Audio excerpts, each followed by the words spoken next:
Let me call upon Nilu Thapa, Director of the summit, the 15th SAES. This is a time for all of us to put our hands together and, with a lot of gratitude to you, Nilu Thapa, Director of the 15th SAES and Treasurer, Sati, Nepal.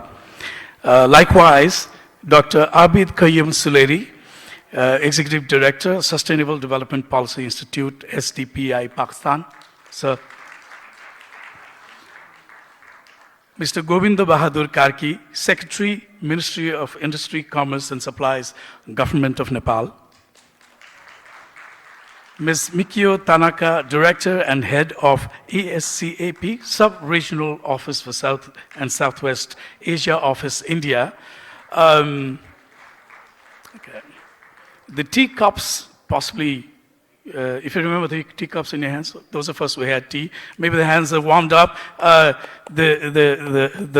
hands coming together aren't really audible to me. Only Nepalima se tali bajaidiu na alikiti. I'm in the host role. Thank you. Mr. Chandra Prasad Dakal, President, Federation of Nepalese Chambers of Commerce and Industry, FNCCI, Nepal. The chief guest, Mr. Mahaprasad Adhikari, Nepal Rashtra Bank, Nepal, the Central Bank of Nepal, sir. Dr. Ratnakar Adhikari, Chairman, Sati, Nepal. And Ms. Brinda Hada, Board Member, Sati, and former Secretary, Government of Nepal. Ma'am. Okay. So for the first address, to share with us the key takeaways of the summit, let me call upon Ms. Nilu Thapa, Director of the 15th SAES South Asia Economic Summit, and Treasurer, Sati, Nepal. Ladies and gentlemen, ma'am. Thank you, Abhilashji. Respected Chair, respected Chief Guest, distinguished guest on the dais, and in the audience here. I am honored to be putting together the key takeaways of the 15th South Asia Economic Summit before you. When I was asked to carry out this task, I knew the vastness that I was getting into, and I was also a little apprehensive, mainly because of two reasons. The first and foremost reason was that my colleague, Dr. Parash Khalil, while delivering his summary of the proceedings in the last summit, which was held in 2017 in Kathmandu, had actually raised the bar. The second is that we have been swimming in an ocean of knowledge and insights in the past 2.5 days, so I'm a bit concerned here whether it is possible to do justice to the knowledge created here. This may just be a drop from the ocean for you all. However, I have tried my best, and here I would also like to acknowledge the contributions made by my colleagues here at SOTI. This is a collective effort on our part. A conference is ultimately as good as its participants. The 15th SAES is no different and does not disappoint. From the deliberations in the 16 sessions involving over 100 participants from across South Asia and beyond, including close to 50 from outside of Nepal, emerged a picture of South Asia deeply concerned about environment damage and the effects of climate change, concerned by green finance crunch imposed on the vulnerable, gripped by a foreboding of the industrial and trade policy measures emerging in the wake of climate action and propelled by geopolitical rivalries, and alarmed by the inequality worsened by climate change. While also confident of unleashing an equitable green transformation by building on some positive actions already taken by the government, private sector, and civil society. In the inaugural session, we had powerful delivery from the distinguished guests where they had set the tone for agenda of equitable green transformation for the rest of the summit. The inaugural session, graced by Honorable Minister for Industry, Commerce and Supplies, Government of Nepal, and Honorable Advisor to the Ministry of Environment, Forest and Climate Change, Interim Government of Bangladesh, and other distinguished speakers emphasized the need for a greater regional cooperation and how a regional clean electricity market is indispensable in bringing about an equitable green transformation in South Asia. The opening plenary highlighted the failure of South Asia to develop regional value chains in the first place, which is integral to transitioning into green value chains. To unlock South Asia's potential to integrate itself into global value chains, a multi-pronged approach with supportive policies, incentives, partnerships, research and development, education, and regional collaborations are needed. The second plenary discussed trade and industrial policies in an era of climate action. Supportive and effective national industrial policies alongside the South-South cooperation can be a key tool for developing countries in achieving their goal of growth and prosperity through green industrialization. The third plenary recognized green finance as an essential component to tackle climate change, and we need to ensure that transition to green finance is just and equitable, where Dalits will have a say, Adivasis will have a say, and youth and women will have a say. However, green finance availability is nowhere at the needed level. South Asian countries have issues in scaling green finance owing to constraints around availability, accessibility, ability, affordability, application and assessment of green finance. Sadly, green finance support from advanced countries and the donor community so far has been the story of broken promises. On the rise of sustainability-based trade measures, redefining industrial policies and creating tailored sustainability standards were underscored. They were underscored as critical for South Asian nations to balance development with environmental goals.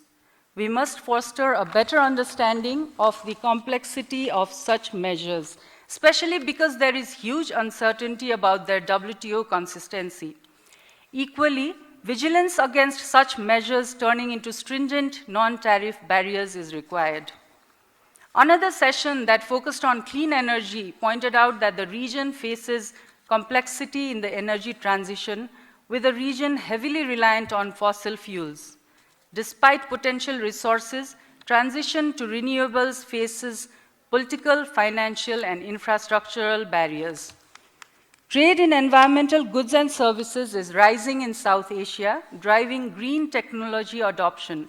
However, multilateral and regional mechanisms have failed to scale up environmental technology in the region in line with the demand. More importantly, MSMEs face a plethora of challenges in integrating themselves into the cross-border environmental technology value chain. We also witnessed a discourse on how climate change is deepening inequality and the ways international cooperation for mitigation and adaptation could support vulnerable populations and enhance their resilience. Governments in South Asia have not been able to scale up climate action in tourism.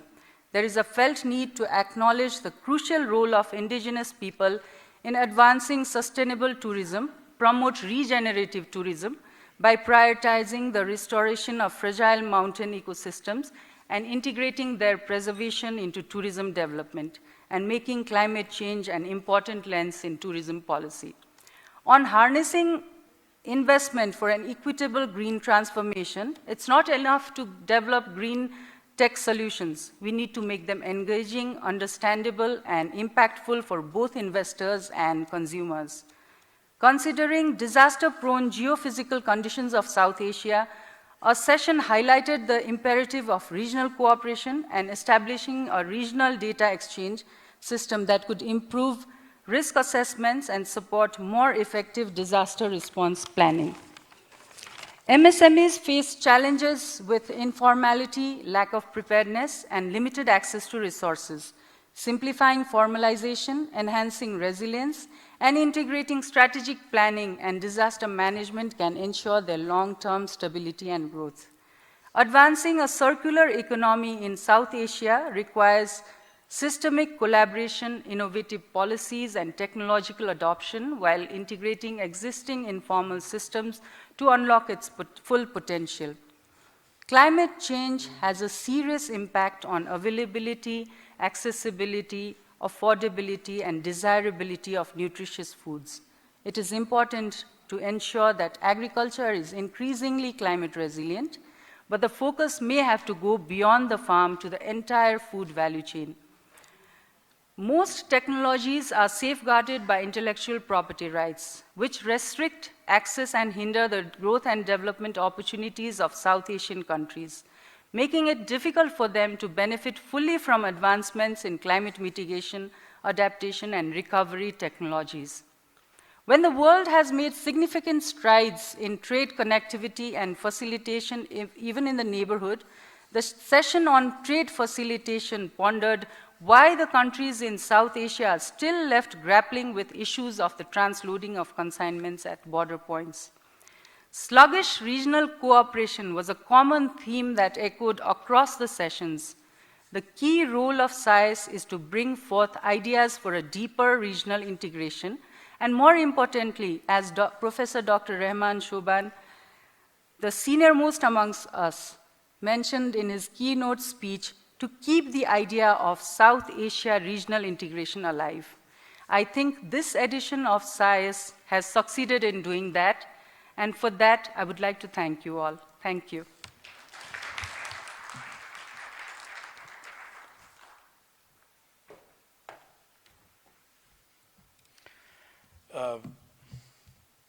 Thank you, ma'am. Ms. Neelu Thapa, Director of the 15th SAES and Treasurer, Sati, Nepal.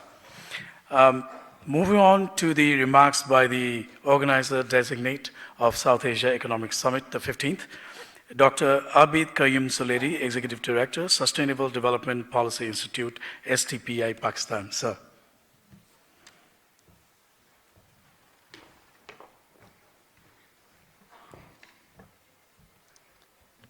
Good afternoon, ladies and gentlemen, respected chief guest and the panelists on head table. As they say that every good thing has to conclude, and so is this concluding plenary of the 15th edition of South Asia Economic Summit. And let me thank Sati team as well as its chairman emeritus and executive director for very ably hosting this 15th edition of South Asia Economic Summit.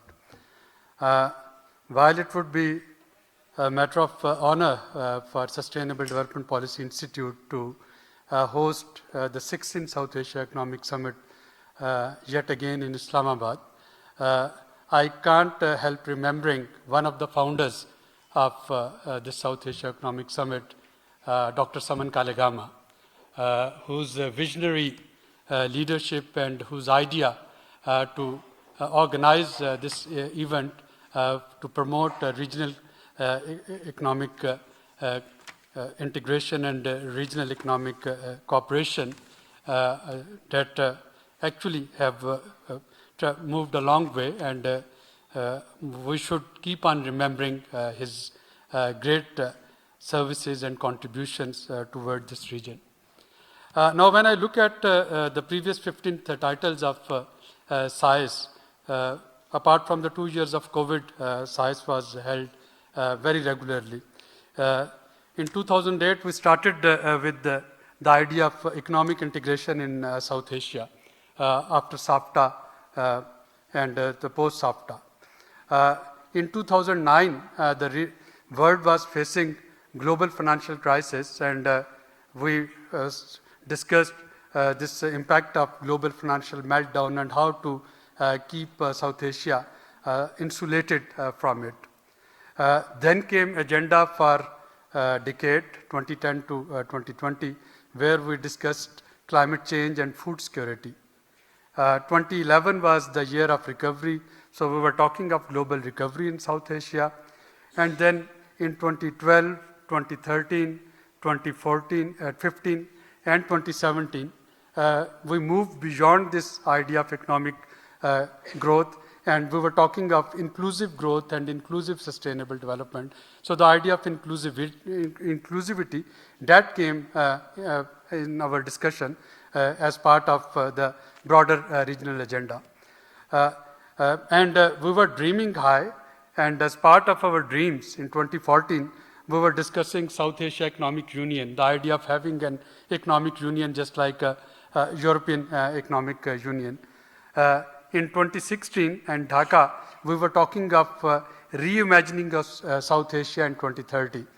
So we're thinking that what sort of South Asia one is perceiving in 2030 and how these physical borders and the constraints, those would not be a limiting factor to achieve our shared vision and shared idea of inclusive growth. And then we had some specific topics. We were discussing corridors of knowledge, fourth industrial revolution, greater economic cooperation. Last year in Dhaka, we discussed again reaffirming regional cooperation. And this year we are talking of green transformation. Now the reason I'm giving you the summary of these titles because that somehow reflects the vision and somehow reflects the resolve of the organizing organizations and Professor Rahman Subhan and other elders who keep on guiding and advising us that what sort of South Asia is possible. While we discuss challenges, we also discuss opportunities. So to summarize, for 5 times during last 15 years, we have discussed the idea of economic integration and cooperation and broader South Asia. For 4 times, we discussed the idea of inclusive growth and inclusive sustainable development. For 4 times, we discussed the challenges that looked like huge challenges that can sort of keep everything topsy-turvy and how South Asia can respond to them as well as the opportunities. And I'm referring to this global financial crisis, the global recovery, the idea of corridors, knowledge corridor and fourth industrial revolution. Then for one time we discussed this reform agenda of reaffirming our idea of this regional cooperation, and for this time we are talking of green transformation. So ladies and gentlemen, to conclude, all I wanted to emphasize upon that this gathering, annual gathering, is not just another talk shop. It's not another meeting where we just discuss policy or we just discuss academic discussion and then we conclude. It is basically the 5 organizations sitting here, the dignitaries sitting among the delegates and the panelists that you heard during last 3 days. So these are some of them. They are who is who in their respective geographical boundaries. Many of them, they are who is who in the regional context. They are policy influencers, they are policy makers, they are policy shapers, they are policy critics, they are policy analysts. And this gathering basically is an attempt to remain relevant to the things that are changing, the changes that are taking place around us, a pragmatic approach to keep our basic vision of inclusivity alive, and basic resolve to remain part of solution and looking at opportunities. So no matter how odd things they go, the gatherings here and the type of gatherings that took place in last 14 editions, we have seen ups and downs in South Asia. We have seen extremely good times when we are talking of the whole economic union to the last year's SAES, when we thought that, okay, enough is enough, now let's resit and reaffirm our idea of regional cooperation. And this year we are talking of green transformation and the new opportunities coming in. So ladies and gentlemen, in Islamabad we will again try to put up a very similar show, trying to discuss the idea and trying to discuss the challenge and opportunities that 2025 is bringing along. And graduating from 2024, we know that this was the year which was marked by global election year. Almost 70% of global population, the countries having 70% of population, they went for elections. In 82 countries, elections were held and we have new governments. And 2025 would be marked by not only the new administrations and their ideas, but also by climate change and some of the topics which are discussed here. And I look forward to welcome and host you in Islamabad to reflect upon how the things would have changed by 2025 and how we can respond to them.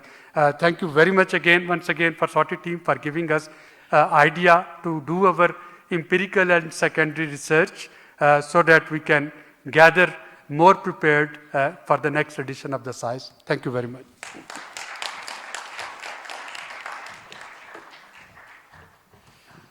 Thank you, sir. Dr. Abid Qayyum Suleri, Executive Director, Sustainable Development Policy Institute, SDPI, Pakistan. Moving on to the remarks from the distinguished guests, we have Mr. Govinda Bahadur Karki, Secretary, Ministry of Industry, Commerce and Supplies, Government of Nepal. Sir.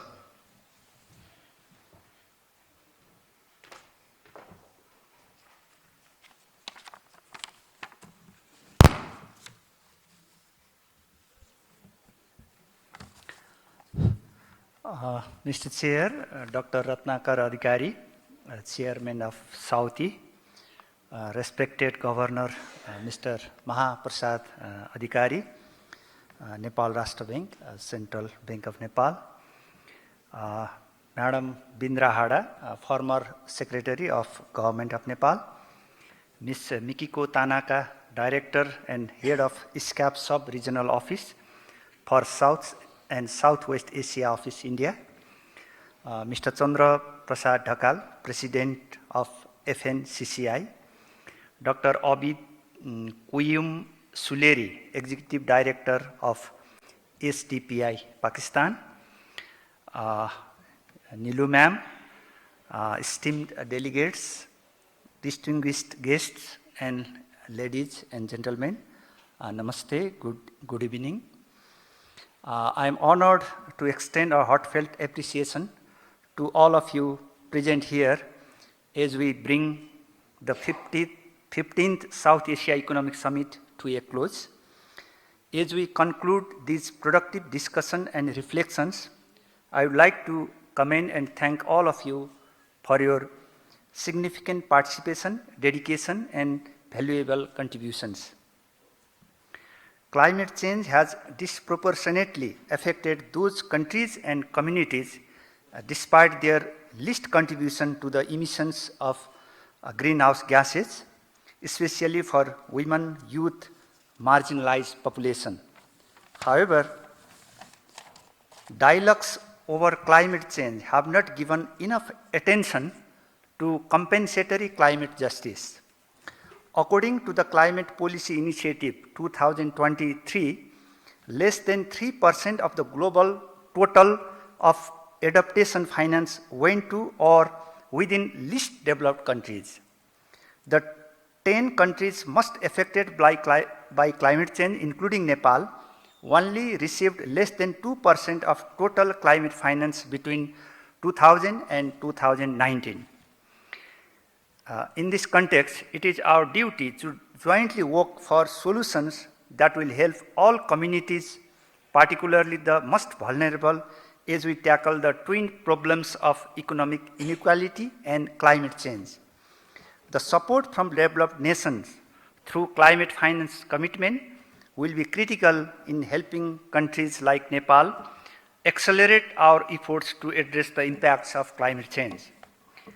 There is a bigger need than ever for creative finance solutions in developing climate-resilient infrastructures, renewable energy projects, and sustainable farming methods. To achieve this, we must strive to explore avenues such as green bonds, blended finance, and international climate funds. In order to leverage green transition's output, it requires global collaboration and concerted efforts. and regional cooperation will be indispensable in driving collective progress. South Asian countries must work together to share knowledge and expertise, build partnerships, and align policies to create a truly regional approach to green growth. Our problems, which range from resource shortages to climate vulnerability, are universal and can only be addressed through collective cooperation. For Nepal, the green transition is an opportunity to create a more sustainable and prosperous future. Nepal has immense potentiality for clean energy, especially hydropower, solar, and wind energy. We are committed to harnessing these resources to meet the growing energy needs of South Asia.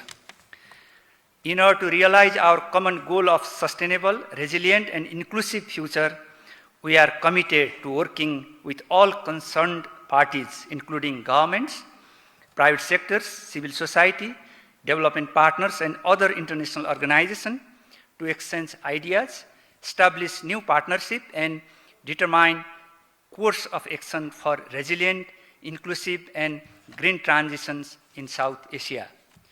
In closing, I would like to appreciate the organizers, especially Southie and other sub-organizers, for their dedication in bringing together such a distinguished group of individuals and experts. Let us live here today with a renewed sense of commitment to drive forward the green transformation that South Asia needs. I look forward to continuing our collaboration on these crucial issues. Thank you very much. Namaste.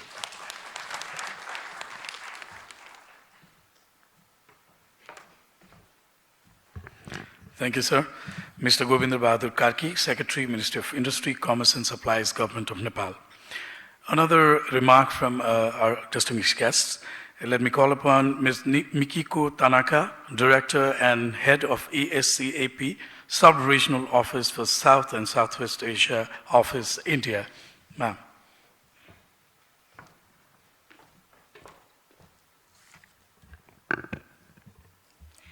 Excellencies, ladies and gentlemen, namaste, namaskar.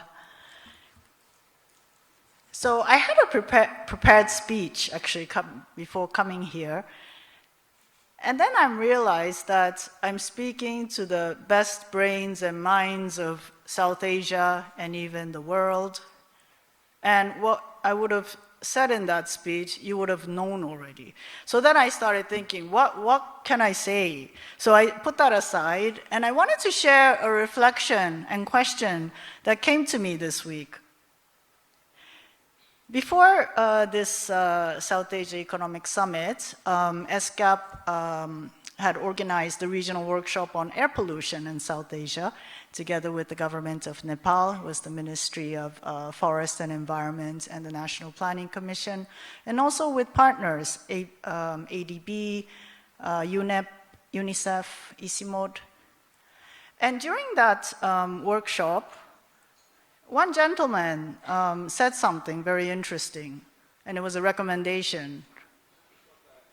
We don't involve policy receivers enough in our discussions. We engage policy makers, policy advocates, but policy receivers are often absent. And that got me thinking. And I wanted to share something else that happened in this workshop.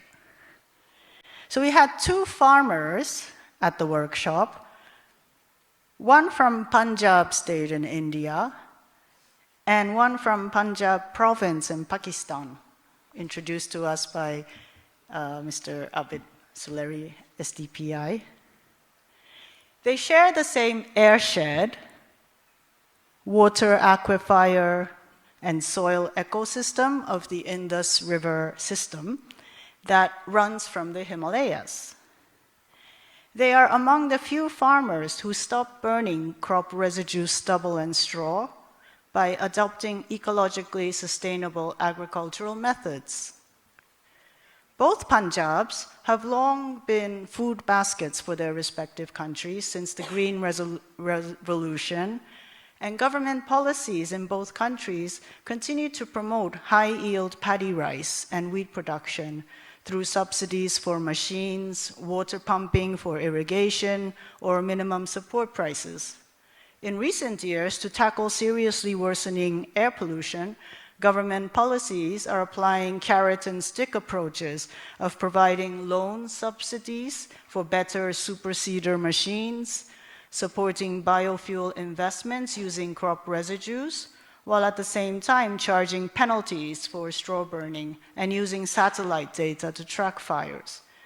These policies do not help smaller farmers who are already in debt and cannot afford large machines that are not adapted for small farms. The two Punjabi farmers have in their own ways developed low-tech machines suitable for smaller farms and adopted techniques to reuse straw for mulching that nourishes the soil and contains moisture, and diversify crops such as millets, using less chemicals and water. In one very dried up area where decades-long chemical use has also led to high cancer rates, farmers have stopped paddy rice farming and have gone back to their traditional practice of organic cotton growing. While still small in scale, the cotton value chain has created jobs for women and landless laborers throughout the year. Now, this seems like a brilliant solution for equitable green transformation that we are discussing at this summit. It reduces smoke, chemicals, and carbon emission into the air, conserves the soil, saves water, introduces more nutritious food to the table with millets and vegetables, employs labor, and reduces input costs for farming. But they need markets and financing for investments, even for lower-cost, low-tech machines. They have been advocating for government policies to support sustainable agriculture practices such as theirs, but their experience is that governments are not interested and do not support. They are not the only ones that have concern that continuing current government policies will lead to groundwater and aquifer depletion that will render agriculture economically and environmentally unviable. This has already started. Agricultural land has become barren. Young people have quit agriculture and migrated to other countries for better employment opportunities and even to do agriculture in greener pastures.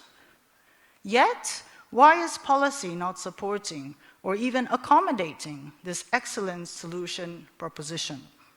Why? Can we help them and other farmers in this dilemma? My question is, how do we as development institutions and think tanks involve policy receivers and policy makers more effectively to come to policies and accompanying measures that will work for diverse stakeholder needs and for our environment? I leave this question for all of us to reflect and act. As we close, let us draw inspiration also from the Pact of the Future, adopted by the UN General Assembly this September. It emphasizes the urgency of global solidarity, innovation, and action. The principles of shared responsibility and inclusive development resonate strongly with our summit's goals, serving as a reminder that South Asia's progress can become a powerful example of collective transformation. Together we must and can chart a path towards a greener, more inclusive, resilient, and sustainable South Asia. Thank you once again for your active participation, insightful contributions, and unwavering dedication to our shared goals. I have learned also a lot, and I'm really honored to be part of this and to be able to address you at this closing ceremony. Thank you so much.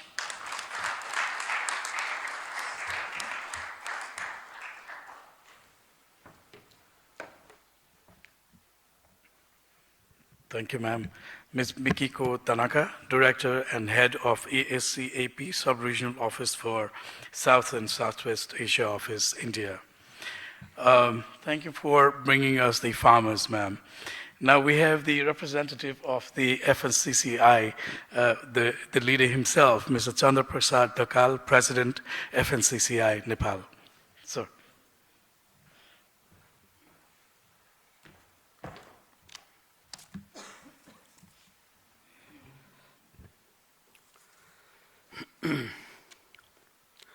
Honorable Governor, Nepal Rashtra Bank, Dr. Ratnakar Adhikari, Govinda Bahadur Karki, Dr. Abid Guliam Sulari, Miss Mikiko Tanaka, former Secretary Brinda Hada, you distinguished participants, business leaders from the different representatives from the different organizations, friends from media, ladies and gentlemen. Good evening and namaste. It is an honor to address this gathering at the 15th South Asia Economic Summit.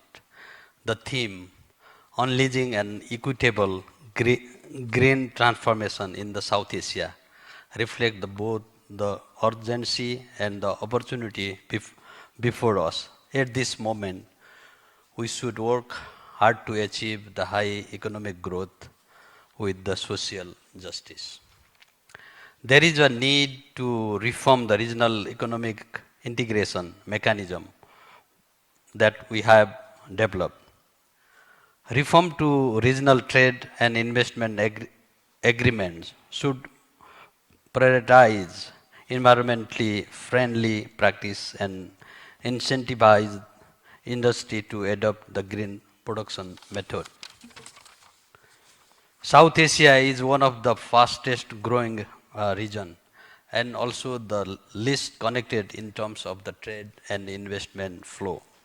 It has been almost a decade that no significant progress has been made in terms of economic integration in the region. But there is a sufficient pressure on the domestic industry due to reduce the traffic under the South Asian Free Trade Area, SAFTA. It has also made it difficult to protect and promote the local industry, particularly in the smaller economy like Nepal. Our industry must now compete with the more established sector in neighboring countries, often without the adequate policy support or technology capacity. To address this, South Asia needs to rethink its trade policy, ensuring the protect vulnerable sector while promoting the green and inclusive growth. SAFTA should be able to help the foster trade and investment within the South Asian region. Our region has the vast potential in renewable energy, such as hydropower in Nepal. A shared energy grid could be enable all South Asian countries to access the clear energy source and reduce the reliance on fossil fuels. Green transformation is not just an environmental necessity, but also an economic opportunity. By the working together, South Asian nations can position themselves to ensure that no one is left behind. The impact of the climate change, including glacial melt, flood, drought, and the other climate-related disaster, have placed the millions of lives and the business at risk in South Asia. While our region bears the brunt of climate impact, our resource for adaptation and the mitigation remain limited. There is an estimated need of 200 billion annually until 2030 to implement the climate plan. There is a huge gap in resource mobilization. This gap in resource demand and the need for the gather collaboration within the region and the support from the global community to achieve the equitable green transformation. South Asian countries like Nepal and Bhutan have a negligible contribution but are facing the significant impact of the climate change caused by the developing and the developed countries. They should get the unconditional and the grand support from the developing and developed country to mitigate and adapt to climate change risks. As we move forward, let us prioritize equity, fairness, and solidarity in all our initiatives. Let us work together to ensure a better future for future generation. Thank you so much. Thank you.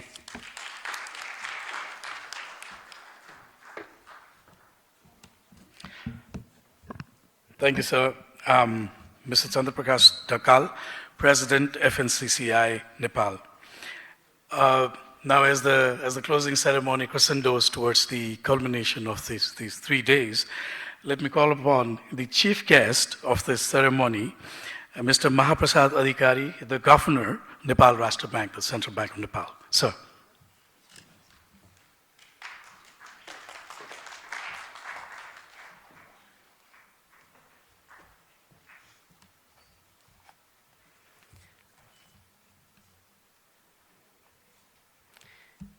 Thank you, MC Shah.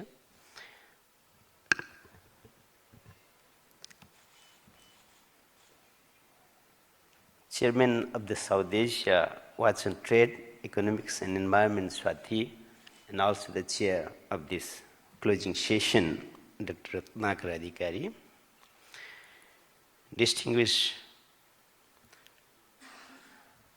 panelist and speaker on the dais, Secretary, Nepal Government, Ministry of Commerce, likewise President of the FNCCI, other distinguished panelists, distinguished guests, panelists of the other session, moderators, foreign delegates, participants, ladies and gentlemen. Good afternoon and namaste. I'll be very quick today. I don't have any major economic and financial data today with you.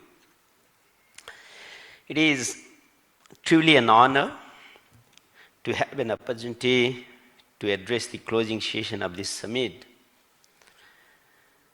which embraces the theme of unleashing an equitable green transformation in South Asia.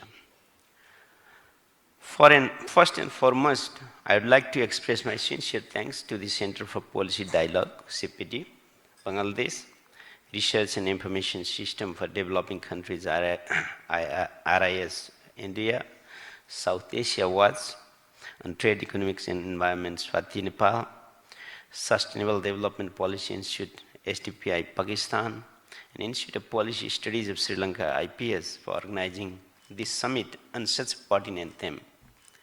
The theme is very pertinent and very timing, as we all face and acknowledge that the pace of globalization has been significantly disrupted by the geo-economic fragmentation these days. This summit is very contextual and relevant given the green transformation landscape in South Asia. I believe discussion during the summit has helped us to gain new and valuable insight on green transformation and sustainable development in the region. Ladies and gentlemen, as we all are aware, South Asian region being one of the most vulnerable regions in the world to climate change, is facing numerous challenges stemming from rising temperature, melting Himalayas, glaciers, erratic rainfalls patterns, and frequent extreme weather events. The impacts of these shocks, coupled with natural disaster, has increased the risk of widening social inequalities and has also threatened food and water security. In this regard, the notion of green economy has become highly relevant for harnessing equitable and sustainable growth. Greening the economy in an inclusive manner entails the efforts which are directed towards fostering investment and consumption pattern that cultivates the innovation, reduce carbon emission, and enhance the energy and resource efficiency. This in turn calls for the need to harness regional strength and foster cooperation among the countries. For strengthening climate resilience and supporting sustainable growth, green financing plays a crucial role. Given the South Asia's susceptibility to climate change and its urgent need for economic transformation, mobilizing financing in greener projects seems to be very important. In addition, supporting the green transition of the MSMEs and harnessing the tremendous potential for sustainable trade and tourism into the region can further support the transformation journey.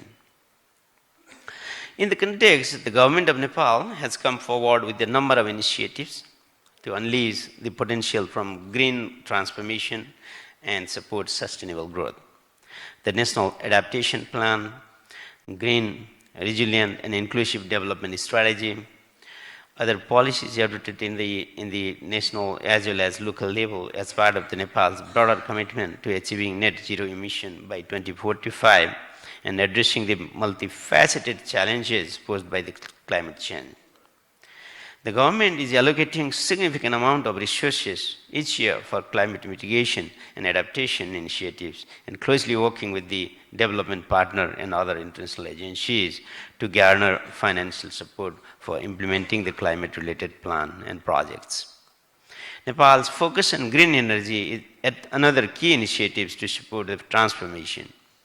To promote green financing, Nepal Rashtra Bank has developed Nepal Green Finance Taxonomy.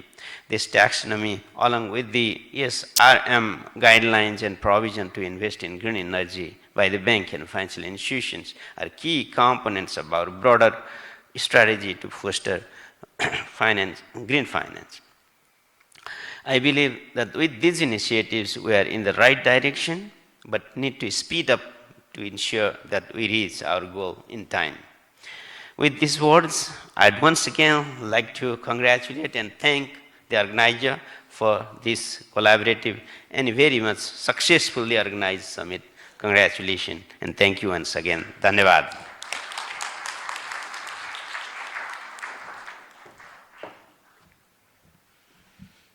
Thank you, sir. The Governor, Nepal Rashtra Bank, Mr. Mahaprasad Adhikari.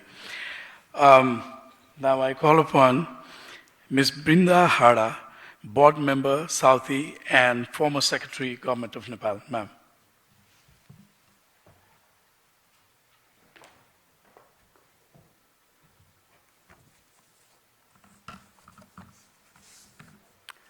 Namaste.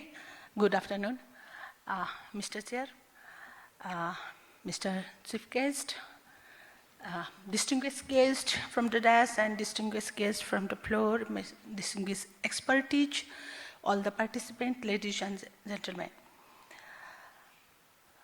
After months of preparation, 2.5 days of deliberation and discussion, this summit is finally coming to an end. I have been entrusted with this task of giving vote of thanks on behalf of South Asia Watch on Trade, Economics and Environment. Now, to be giving vote of thanks for a program of this scale, keeping it within 5 minutes allocated to me would be really a Herculean task. So please forget about that 5 minutes. But I will try to be in time, and I don't want to miss anybody. To extend our thanks. The scale of preparation required for a program like this really entails a long list of organizations and people to be thankful for. Nevertheless, I will try to be brief, trying not to miss anybody. First and foremost, I would like to express our deep appreciation to the chief guest and the special guest of the opening as well as the closing ceremony, who graced us with their presence and insightful thoughts. Your perspective have been a source of inspiration and have set the tone of meaningful discussion. The expertise and thoughtful contribution of speakers, panelists, and moderators in each plenary and parallel sessions have enriched our understanding of green transformation of the South Asia. All 15 sessions and the opening as well as the closing have been a valuable step towards unleashing equitable green transformation in the region. Our sincere thanks go to the delegates, participants, and attendees who join us from all over South Asia.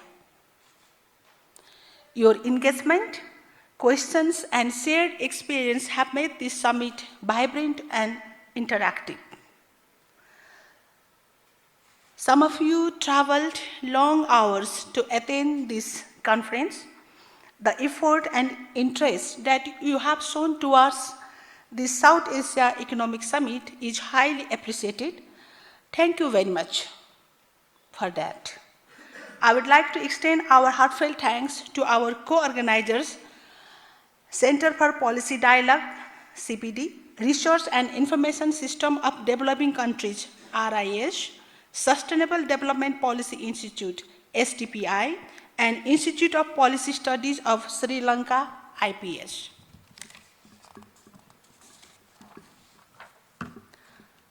I would also like to take this opportunity to appreciate the support extended by our partner co-organization, Asian Development Bank, Center for WTO Studies, European Union, Oxfam, the Asia Foundation, the Commonwealth Secretariat, UN Economic and Social Commission for Asia and the Pacific, office in Bangkok, and their South and Southwest Asia office, and Kathmandu University School of Management. Without the support of our partners and our sponsors, this 15th South Asia Economic Summit would be being a distant dream. I would also like to apologize on behalf of the organizers if there have been any shortcoming in the arrangements made for you. We tried our best to make your stay comfortable. So please forgive us if there has been any discomfort during your stay. Be assured it was totally unintentional. I would like to thank the Advisory Board of SAUTI for their necessary guidance whenever required. I would also like to thank the board members of SAUTI who have been involved in this preparation throughout. Last but not least, the staff of SAUTI who have worked hard day and night to make this happen. At the end, the entire staff of Hotel Hyatt Regency and our event management company, Bhog Ed and Event Management Company, also deserve an appreciation for making all the necessary logistic arrangement. Their support is highly appreciated. As we conclude, let us take forward the insight and connections we have made here. May this summit not just end here, but insight, collaboration, action, and solution that bring lasting impact. Thank you all once again for your time, effort, and presence. We look forward to seeing you at the future endeavors. Thank you so much.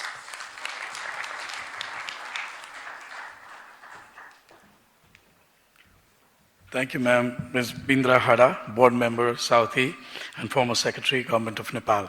Now, opportunity for smiles. So we're planning photo sessions.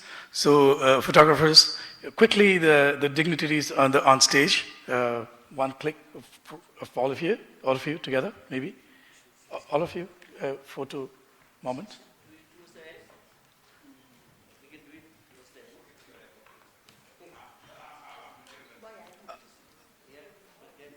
After what?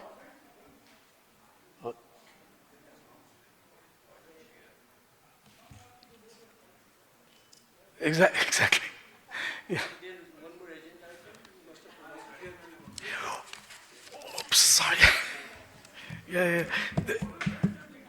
No, there's one more agenda. One more agenda. The concluding remarks by the chairman, which is on the other page. My bad. Thank you, sir. Thank you for the reminder. So, Mr. Ratnakar Adhikari, Chairman, Southie, Nepal. Sorry. Thank you. I'll be very brief. Pradeep, don't worry. I'll be very brief. So it's really, I'll be very brief. I promise that I'll finish in 3 minutes. So, I mean, all protocol observed, chief guest and everybody, and then respected dignitaries and participants. And you know, being the first person to speak at the summit and being the last person to speak at the summit, you know, both puts me in a very unenviable position, actually. And I want to really thank all of you for remaining alert till this time on the third day of the South Asia Economic Summit. And we started the preparedness of this summit, preparation of this summit, exactly 49 weeks ago. The first meeting took place on the 4th of January 2024. So exactly 49 weeks. And as Neelu highlighted key takeaways, I do not want to repeat them. While several new issues came up during the deliberation, some other issues that were discussed in the previous summits remain still relevant today. These include 5 points, literally. The first one is the power of cooperation and collaboration. That includes multilateral collaboration as well as regional collaboration, and to some extent bilateral level collaboration as well. And this cuts across all the sectors and constituencies. Second, geopolitical analysis is as important as economic analysis, if not more. Third, policy-making process should be inclusive, quote unquote. So should be the project or program design and implementation as well as monitoring and evaluation. Technology and finance are key to solving major problems in the region, and this would be true in the case of unleashing an equitable green transformation as well. The role of private sector in harnessing the potential of regional cooperation is important, but it applies in the context of the last 3 days deliberation also. So finally, I actually wanted to recognize the contribution of each and every member of the staff, board member of SOTI, as well as the chair emeritus. And I wanted all the colleagues, I wanted to take your name, but then I think, you know, I wanted to finish it in 3 minutes. So can you stand up, please, and a big round of applause to the staff of SOTI, as well as the board members who contributed to make this possible. And we look forward to translating these ideas that we've generated over the last 3 days into action. Stay tuned. And we look forward to seeing you in Islamabad next year. Thank you.